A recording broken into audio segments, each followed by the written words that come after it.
అంటే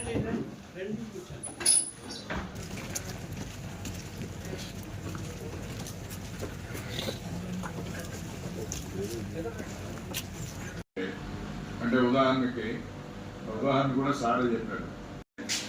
వాడిని ఎగ్జామిన్ చేసేటప్పుడు షర్ట్ మీద షర్ట్ వేసుకున్నాడు, 3 షర్ట్లు. సో ఏంటి ఎన్ని షర్ట్లు ఎందుకు వేసుకున్నావు అని దాన్ని బట్టి వాడిని ఎగ్జామిన్ చేస్తే వాడు దొంగతనం చేసిన తర్వాత ఆ షర్ట్ తీసి పెట్టి పడేస్తాడు. చేస్తే ఇంకా బెటర్గా పోలీసింగ్ ఉంటుంది, ఇంకా ఇలా చేస్తే బెటర్గా ఇంకా ఇది ఉంటుంది అనేది మీకు మీ అభిప్రాయాలు కూడా రాయండి. లాస్ట్ స్టార్ట్ చేయండి.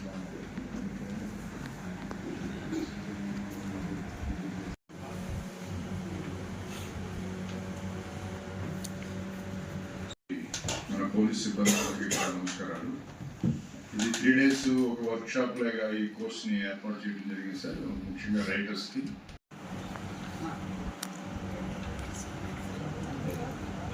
మన పోలీస్ స్టేషన్ హౌస్ మేనేజ్మెంట్లో రైటర్ అనేది చాలా కీలకమైనటువంటి పాత్ర.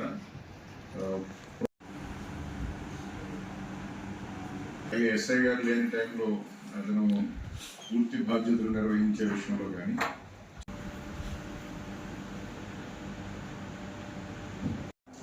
వెంటనే ఆ స్కూల్ దగ్గరికి వెళ్ళారు మన వాళ్ళు, మక్కీలు వెళ్ళారు యూనిఫామ్ కాక. అప్పటికే ఈ అఫెండరు ట్యాచ్ చేశారు. సుమారు 70-80 చైన్ స్నాచింగ్లు డిటెక్ట్ అయ్యాయి. మనకి మొత్తం గుండు చేయించేసుకుని టోటల్గా హెయిర్ కట్ మొత్తం తీసేసారు పోలీసులు గుర్తుపట్టుకోవడం కోసం. ఆ పిల్లల కోసం అని చెప్పి ఆ స్కూల్ దగ్గరికి వచ్చాడు.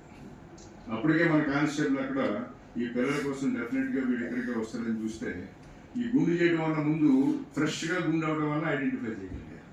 ఇప్పటికిప్పుడే గుండె అది ఎప్పటికప్పుడు మీరు ఒక పెన్ డ్రైవ్లో కానీ ఏదైనా డేటా అంతా కూడా స్టోర్ చేసుకుని పెట్టుకోవాలి.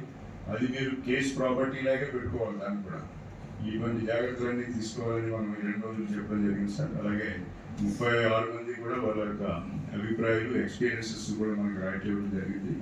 ఈరోజు కూడా సాయంత్రం వరకు ఈ ప్రోగ్రామ్ ఉంటుంది. ఇది సాయంత్రం ఈవినింగ్ సెషన్లో మనంతా గ్రూప్ డిస్కషన్ అన్నీ పెట్టుకున్నాం సార్. గ్రూప్